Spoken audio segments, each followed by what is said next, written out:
One of the things that became very apparent in the first season of the show was that we were going to have a very global reach. And season 2 is no different.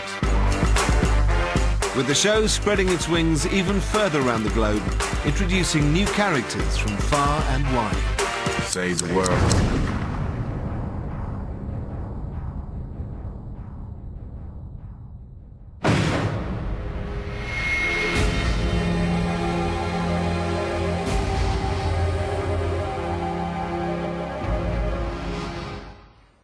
We decided at the beginning of the season to expand on the idea that this was a global phenomenon.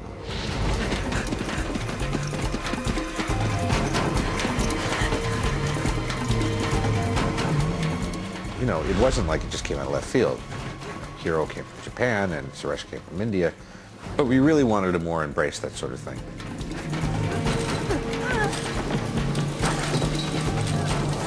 At the beginning of season 2, we introduced these 2 new characters, Latino characters who were on the run and seemed to have a very strange and mysterious and sort of terrifying power. Who are they and why are they in the story and what is happening, you know, is the questions we wanted the audience to ask. Couple ones together and a couple looks back at each other. Okay. And just the sense that there's being chased. So who are these twin heroes? Dania Ramirez had already appeared in another hit TV show. Let's just say she was very well connected.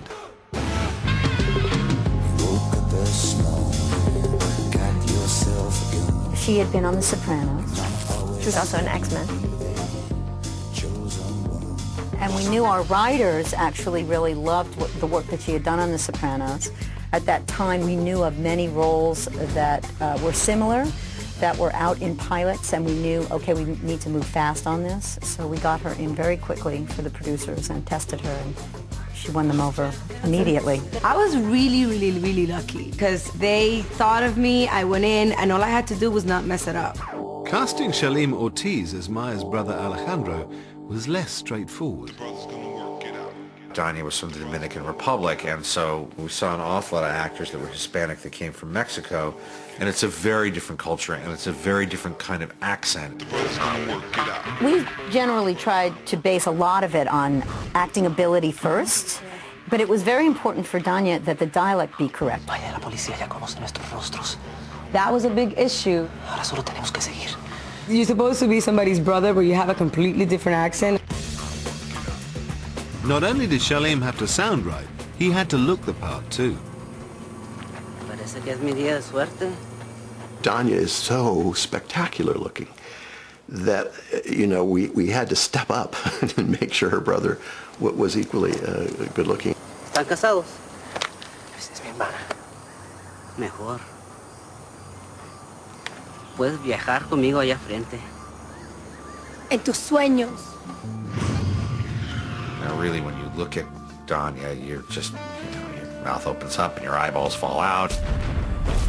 So we really needed someone that could reasonably look like this extraordinarily beautiful woman's twin. And as soon as Shalim walked in, the men who like men in there were suddenly doing exactly what I was doing towards Dania.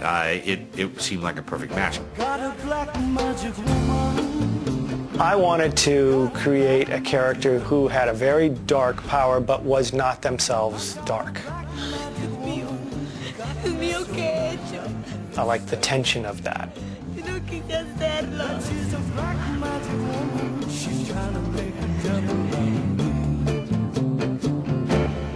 The idea was to try to embrace something that we hadn't done before, which was twins who had a very simpatico kind of power. Notice how I used Spanish for that. And a little-known fact is that Tim is a twin, so that he very much understood that counterbalance between two characters.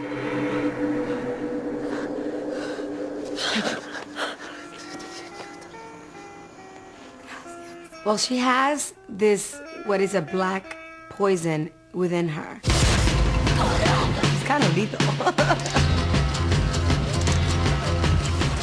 I see a red door and I want it in Maya emits, like, the plague, pretty much. I don't think it's got a name. Black eyes.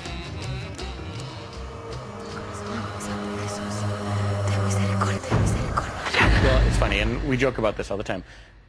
Some of the characters have powers that are actually very easy to do technically. I always joke with Greg Grunberg that, you know, his whole power is this. Relatively easy to do. With Nikki, it's harder because you have to, like, break through doors, rip people apart, and there's a certain amount of technology that has to go into doing that. Claire is a very difficult power because she, you know, gets ripped apart. And we have to figure out ways to do that either with prosthetics or with CGI. But you'd never think that Maya's power, that her eyes turn black and she cries black tears, would be so difficult. The biggest problem was just that we would put these black tears on her eyes and they would either drip too far or they would be smaller in one shot and bigger in another shot. It was better most of the time to do it as a CGI effect. We wanted the transition to be fast, and they're into it, and so we ultimately ended up with just something simple, which is that their eyes fade to black, and it becomes very similar to Isaac's eyes in the first season when he was seeing the future, only black. And we found that instead of dropping black tears on her face, which would then stain her face and not be consistent from take to take, the actress, she had to cry. That poor actress had to cry for the whole season. No, I cry. I mean, I'm an actress. That's what we do. You have to cry, you cry. Es mío que he hecho.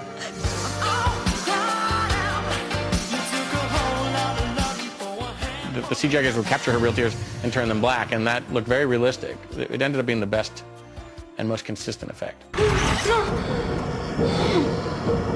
And he looks freaking cool.